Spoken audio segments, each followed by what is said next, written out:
Hi, I'm Patrick, And I'm Liv. and this is the Mach-E vlog. But we are now in a Honda Prologue Elite. Ooh, so let's check it out.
We've been fortunate enough to have this beautiful vehicle for a week. It's been a couple days now, and we're taking it on a little journey, and we thought we would take you on a little journey of the Honda Prologue in probably the best color. Why? Because it's the perfect match for my hair, of course. This is North Shore Pearl, and I mean, if I could order a hair dye, it would be North Shore Pearl. It's a Probably. fantastic color. We've checked out quite a few cars over the past few months, including a gas car, the Lotus, that was in this bright yellow. But this is like one of my favorite colors of any cars that we've reviewed. I think you were wishful of the Lotus, the Maserati, the Grecale. Lotus, Maserati. Are you Oops, being wishful? got distracted. Okay, yes. No worries, no worries. You have to let us know your favorite car color, but I'm certainly crushing on this quite a bit, and it looks fantastic in this big chunky body style, because this is a big car with some gorgeous curves, and it looks super spectacular in this color, in my opinion. And you said curves, but I wouldn't define it as curvy, but it has like just enough subtle like aero influences. Like there's like a vent to wrap the air around from the front face to the side of the car. So there's like some little things that help with aero. And I think that's, probably Honda / GM engineers, probably Honda, adding their little touches to make it aero, but not just a like Mercedes jelly bean look. Oh, it's certainly not a jelly bean. This is a hefty vehicle. It is a chunker. I feel like it's a chunk. I feel like it's a big vehicle, but it doesn't look huge, and Yeah. it doesn't. It's strange. It doesn't feel huge, but it does. This has a ton of room, and we've really enjoyed that. I wish that we had enough people to just cram into this to see how many we could fit inside here, because it is a super spacious vehicle. The rear cargo room looks pretty good, but I think that, like with the seats down, it looks like there's like a ton of space in there. We haven't like completely filled it up or anything. Hey, there's a Honda Prologue. That looks really cool. sharp. So now That you can does look see. sharp. Yeah, I want to zoom in if there's any reason. You can see what we look like. But I think on the inside, having so much rear room and rear leg room, and then we have like quite a bit of room up here. I do feel like there's not as much headroom as I would think for such a big filling car. But So I think that in part that's because of the glass roof. So it is a powered glass roof and a moonroof. Kyle told us the difference. We had a whole discussion about this. I think moonroof is if it opens. Right, is that it? And I thought it was sunroof sunroof, it's opens. Oh, man. Moonroof What is it? doesn't open. Sunroof is, so this is a sunroof because it opens. So someone correct us if we're wrong. I think we called it a mud roof at one point. So I think that there's actually quite a bit extra space here that's being taken up by this header here because of the mud roof. We'll go with that, which we have open now, so our GoPro can be attached to it. Yeah. But anyway, it's really neat seeing one on the road, because it's like that. It does look like a really good vehicle. The Elite has the 21-inch wheels, which are not like a super fancy design, but I think they look really nice on this. And the 21-inch helps make it look, I think, we keep saying it's a substantial vehicle, but looking at it, it doesn't look huge either. And I think the wheels help the proportions out quite a bit as well. Yeah, it looks like a substantial SUV, but it doesn't look too chunky, but it definitely doesn't look petite. We keep mixing it up because I think it is, like the perfect mid-size two-row SUV. There is no third row, but now it's funny. I have the weirdest ways of measuring things. Sometimes I'll put a hula hoop in the car. Sometimes I'll put drums in the car. So in this case, I put drums. We went to a drum circle, and I placed in the trunk. Tons of room, of course, but I didn't want them rolling around. So I put my huge African drum behind the seat here. And there's a ton of leg room. Like, that kept the drum really, really well. So I know that's a weird way to measure things, but that's how I measured that. Now there are 3 trims. There's the lowest trim starts at 47,000-ish. So that's the EX, then the Touring, and then we are in the Elite. And at base, it starts at about 57,000. And this one, as spec'd, is about 59,000. It's the only way that you can get this gorgeous North Shore pearl color. Okay, look, I'm biased, but if you don't like it, it's fine. But you only can get it in the Elite trim. So that's a bummer. And the Elite is a bit more powerful, all-wheel drive. So there's the heads-up display. So there are a lot of reasons that you might want to opt for that. But you're still getting a great vehicle, even if you go for the lower trim.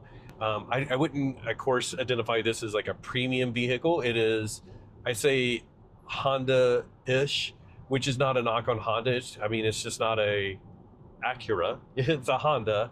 So it's about what I would expect for interior quality, but it is very solid. Like, I don't hear any rattles, whatever.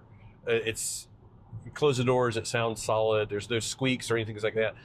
Very well made interior and exterior. I did want to mention one thing because we were talking a bit about the room and space. One of the things that surprised me, especially when I saw the front, looks like it's pretty big, relatively long hood, and then I popped open the hood and there's no frunk. Looks like there could be space for one, but there is no frunk on this one. A lot of people, that's a big, important deciding factor when they're looking at an EV. And for a lot of people, they don't care because they're like, I never really use it anyways. So we'll just mention it, show you a little bit of footage of it. It's cool that you can see inside the vehicle. Yeah. It's funny because we were just hanging out with Patrick's brothers in North Carolina, and they were like, wow, I wish that I could see in the vehicle. Like, that's a weird thing with an EV that you can't see anything. So it was a cool opportunity for Patrick to send some photos home and be like, look, you can. Yeah, because most EVs, because they have the frunk, they have all the plastic covering the mechanical bits. And even if they don't have a frunk, they have plastic covering the mechanical bits. Or like the Mercedes, you can't even pop the frunk. It has a little port that slides out to put windshield wiper fluid. But I just wanted to note that it is really neat to look at all the motor, the inverter. I personally don't care if there's a frunk. I don't know how you feel now. Mega power frunk, the Lightning, the Silverado, like. I love those big frunks that are basically a whole nother thing. But like a little frunk, it's almost like, either if it's a really big frunk, I want it. Like if I had a Lightning and it didn't have a frunk, I'd be bummed about it. But if it's a little frunk, I don't care. Excuse me. Yeah, and I think that's what a lot of people have been saying recently is like, if it's not a powered frunk, they don't use it much. If it's powered, then it becomes a lot more useful. So we use the Mach-E frunk all the time, but it's very much for things that we aren't accessing all the time. We have chairs, we have our adapters and stuff, and that's it. Yeah, and that sort of, I think we don't want to like have to access it. Like we don't want to, like if we're coming out with groceries, we're not going to put them in the front because I have to either get out my phone and open it with the app, or I have to open the car and pull the lever. So anyways, this car doesn't have one, but otherwise, like I said, it feels very spacious inside, even though it's basically only slightly larger than like a Model Y or Mach-E or something like that. Exterior, I think Honda did a great job overall. Great color. It just looks like a good vehicle. It does. And I'll list off a couple standout features that I particularly enjoy about this vehicle. In the back, you may not have the frunk in the front, but in the back, the subfloor storage, whatever, the back storage is actually really spacious. There's a lot of space for a bunch of stuff. We even have some cleaning products back there that aren't taking up any room in the trunk itself. So that makes up a whole bunch of stuff. Ergonomically, this vehicle is great. If you don't know, I have limited use of my left hand. I'm often the passenger, so my left hand is what I use to open the door while I'm holding bags or whatever. The door handles are very traditional. They're simple to open ergonomically, even with limited mobility. The door handles on the inside are equally simple, and there's a lot of manual interactions that are traditional but done in a beautifully modern way in this interior. There's dials to adjust the temperature. There's manual air vent adjustment, which I really enjoy, and everything is quite accessible and simplistic. Another bonus about this vehicle is this wouldn't necessarily seem like a bonus if you don't, unless you don't have it, but there is a slot on the back of the seats. So there's the little slot. That's something that we're missing in our particular Mach-E. It was available to us on the premium trim, but the GT seats don't have it. So I really love having that in the back of the seat. It's something for your passengers to use, or for you to store things, or even like we used to use a little trash bag that would clip back there. So I think that's quite a nice feature that's back there. The rear seats, like we said, have a ton of room, and there is space for the 2 cup holders in the middle. I didn't actually look if it was pass through. I don't think it is. I don't think so. But no, it's not. But you can fold down, left side, right side. But yeah, I think the cabin is laid out fairly well. I really like the Android Automotive system, but there are still, manual vent controls, and temperature buttons. Control buttons. The dashes, the dash steering wheel is laid out fairly obvious. One interesting thing to note, and somebody just asked me this because they announced that for the 2025 Mustang Mach-E, they're getting rid of the gear selector in the center console and moving it over here to the gear stalk like a lot of other EVs. So they're like, well, where's your windshield wiper at? Well, this is a perfect example of how it's done. The blinker is, up and down, just like you would normally do with the blinker. But if I want to turn on the windshield wipers, it's like I can rotate a knob here and turn on the windshield wipers. So perfect example of how you integrate blinker as well as windshield wipers in one column. There are a lot of functions, because you have the rear window washer plus the front, squirting to do cleaning, and the blinker. So there's sort of like a lot of functions in just one gear stalk. I don't think it would take long to get used to that if you're not used to that. So just interesting to us as Mach-E owners, because we're sort of changing to this style. And then the gear stalk here, if you're curious, it's basically tap to put it into park. We're not going to do that because we're doing 70 miles an hour. But to go into neutral, it's just pull it forward. To go reverse, pull forward and up. Drive is pull forward and down. So very simple, very easy to figure all that stuff out. And I will admit that I tried to clean the windshield in the park the other day as we were cruising around, and I accidentally put us into neutral because I did the typical thing of squirt to clean the windshield, and then I was like, oh, why did I switch to neutral? I'm like, whoops. But I think those are the type of things that give it a week in the car and it becomes second nature. No big deal.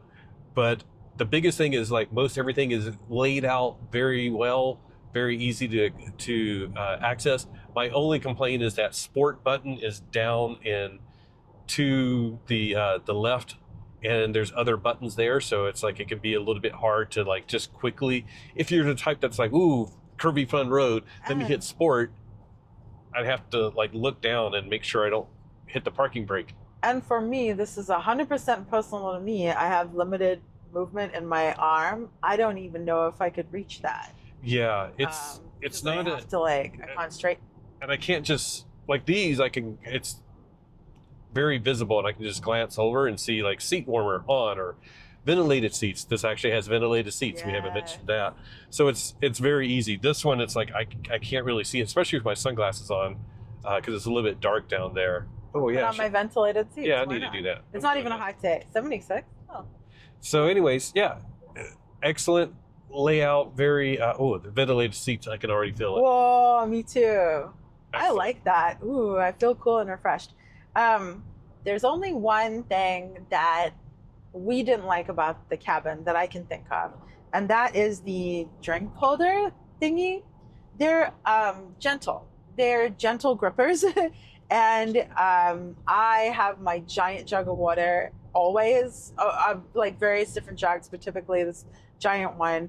And what's the big brand that everybody has? It's Stanley. Stanley. It's like a Stanley, but mine's Brewmate, yeah. I think.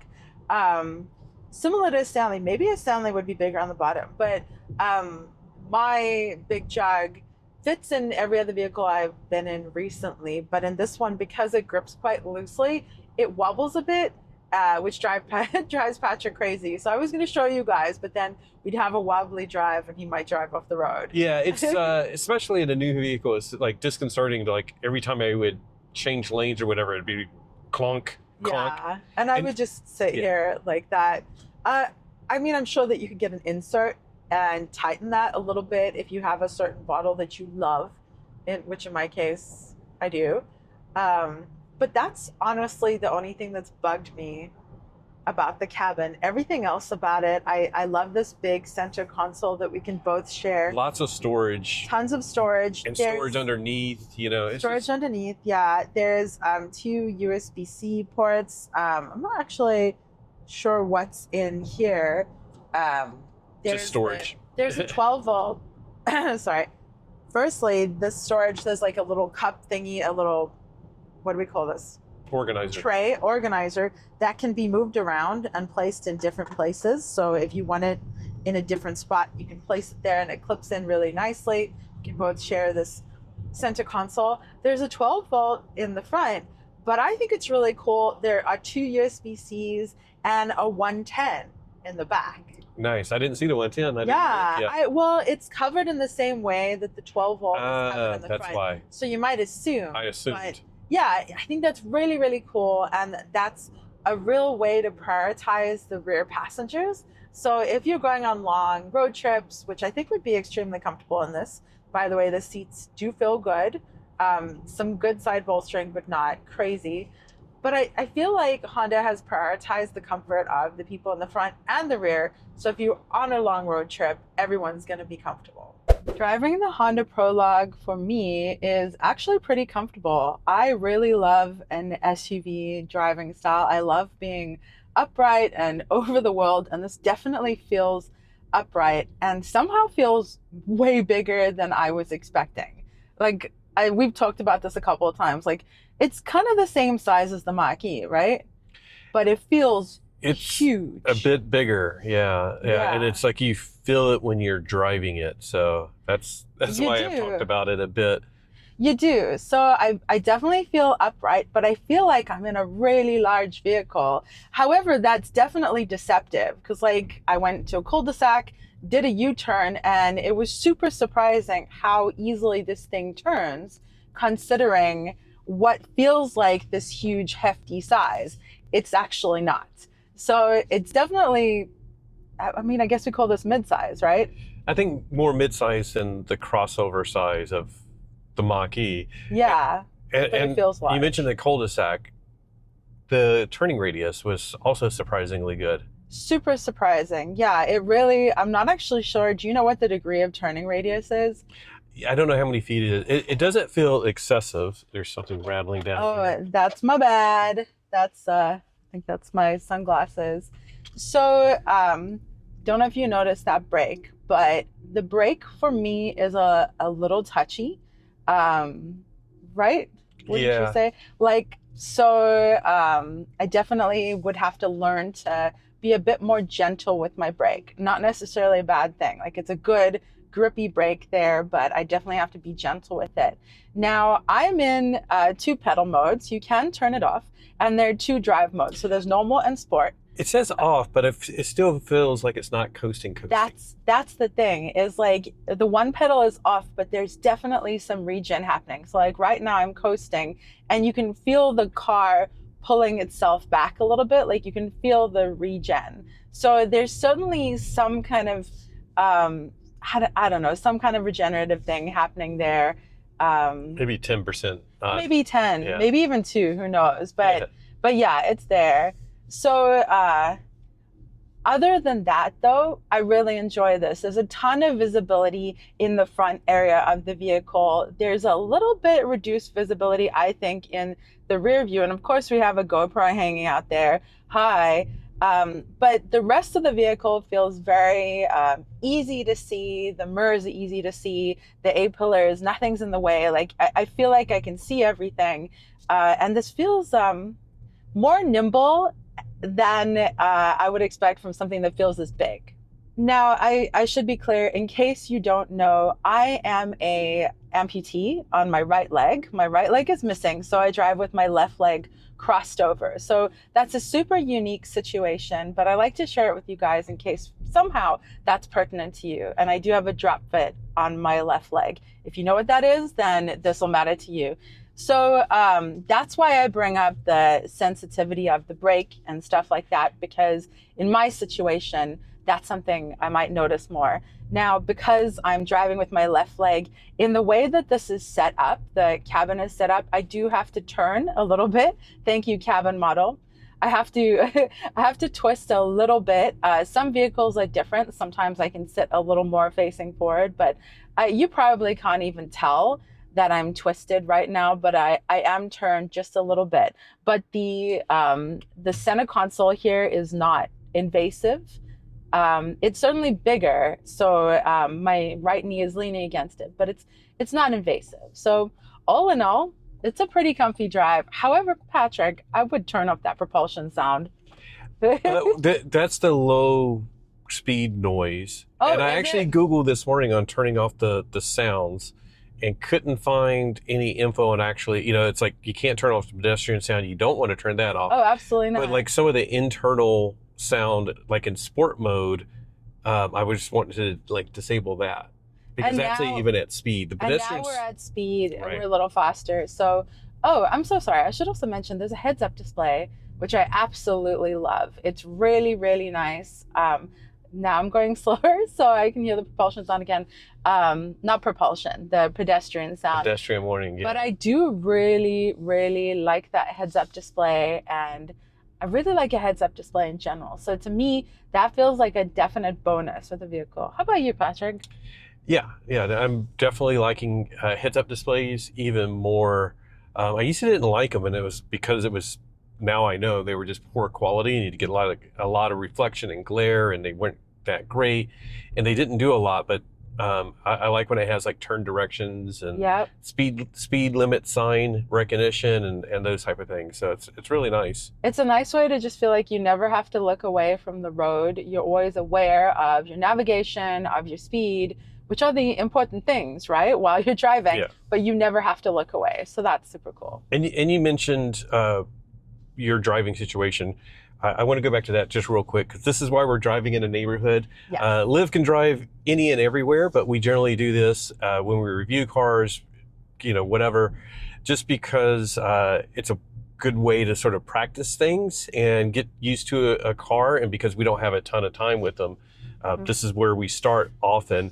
But I wanted to mention that because if you are not familiar with like one pedal driving or just your new EV in general, it's not a bad idea to find like a quiet neighborhood or industrial park or something like that and try the different settings for one pedal driving, and you'll get to know it a little bit better. A lot of people, they'll turn it on and then they'll just like go out in the world and like it's a bit daunting.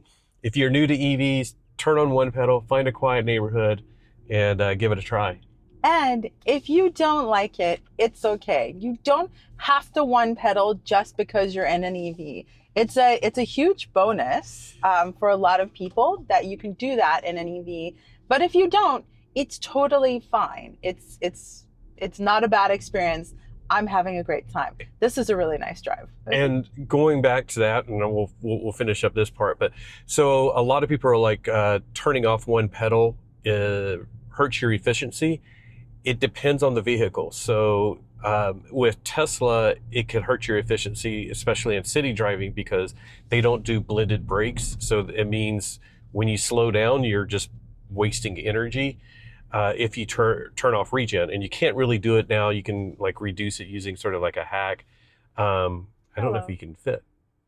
I don't think we can. No. Either. Should I give it a little honk? Should we hear what this? No, one? they're moving. They're moving. There you go. So, but like Porsche on the other end of the spectrum, they use blended brakes, but they don't even give you a full one pedal mode. You can do some regen, but it's like, for the most part, they believe coasting is better.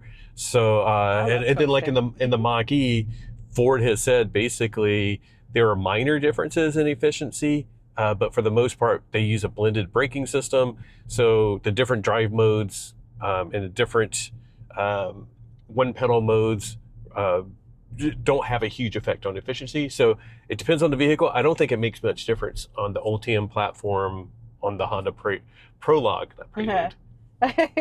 Yeah, so don't feel like you have to do it to be the most efficient. Know your vehicle. Hello, person. That was terrifying. Yeah. But I think we're good for this portion of the drive. Cool. Anyways, that is our time in the Honda Prologue, the 2024 Honda Prologue EV Elite trim. I give this a thumbs up. I love the color. I think this would be a great family vehicle without looking boring. You get a good chunk of range. You get fast enough charging. Fast enough for us. What do you think? Yeah, I think for a lot of people, especially if you're a Honda fan, you'll really like this. If you're a GM fan, but you want CarPlay, this is a great option because it's built on the GM platform, but has Android Auto, Apple CarPlay. I really like it. It does a lot of things good. It doesn't do a lot of things great, but it does a lot of things good, and that's not a bad thing. It checks a lot of the boxes that I think people will look for. I could see, like, it wouldn't necessarily fit us. We were wanting something smaller, crossover, but if you're wanting something bigger than a Model Y, or even if it's not much bigger, it feels bigger, I think it's a win. Yeah, it feels a lot bigger. If someone has a big family, and big family as in like children that are a little older, I would for sure recommend this vehicle, and for sure recommend the Elite trim if just for this color. Man, I'm forgetting the name again. North Shore Pearl. North Shore Pearl. I'm going to tattoo that in my brain. But anyways, let us know what you think of this super sweet Honda Prologue in North Shore Pearl. We super appreciate the time that we've gotten to have in this. A huge thank you to our patrons whose names are scrolling across the screen right now. We so appreciate you guys and your support of us and this channel. And you guys are YouTube members as well. Your support means that we get to buy amazing cameras, which hopefully did a good enough job. And it also means that we get to do things like review these vehicles. So we really appreciate your support and for watching, subscribing, liking, commenting. Let us know what you think of this. If you were to pick your ideal vehicle color, I would like to know what that is, because mine, of course, is North Shore Pearl. And now we're in a very trafficy area. Patrick is zooming around, and we're going to go to the zoo. So use that little bit of power that you got in an EV to get right in front. So that worked great. More than enough, right? Yes. More than capable. Let us know what you think about the Honda Prologue EV. And I didn't need to. Whoops. Remember that whatever you drive, whether you're going on the wrong off-ramp or the right one, in a Prologue or not, enjoy the ride. Bye. Bye.